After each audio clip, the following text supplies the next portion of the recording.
This afternoon, a dramatic development in a standoff involving the rights of property owners versus those who say they are victims of systemic oppression. Where do we as a community draw the line as the pandemic rages on? Earlier today, Portland police and Multnomah County deputies took action, arresting at least 7 people, including one they say was armed with a gun. They all face trespassing charges. One also faces a charge of resisting arrest. The arrests were part of an early morning raid on a North Portland encampment that sprung up after a family was evicted from their home. As Fox 12's MARILYN DEUTSCH shows us, the controversy has not been settled.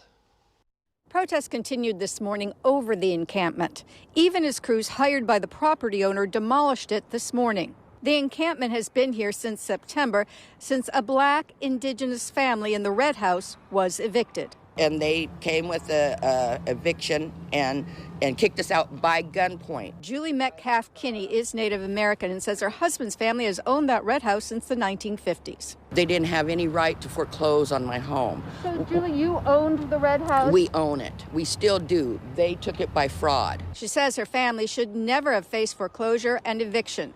She says she's been fighting that foreclosure for more than 2 years. We made a stand because they actually stole our house through fraud and deceit through the big banks. The Red House protest sprung up after Julie's September 19th eviction.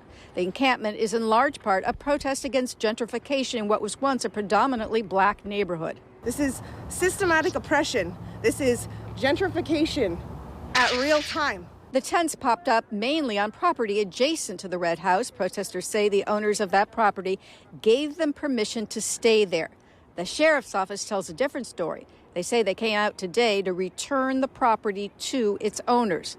We've reached out to the property owners but have not heard back yet. Do you know what this house provided for this community? While we talked to a number of neighbors who support the Red House protest, Portland police say they've gotten 81 calls from neighbors about the encampment in the last few months.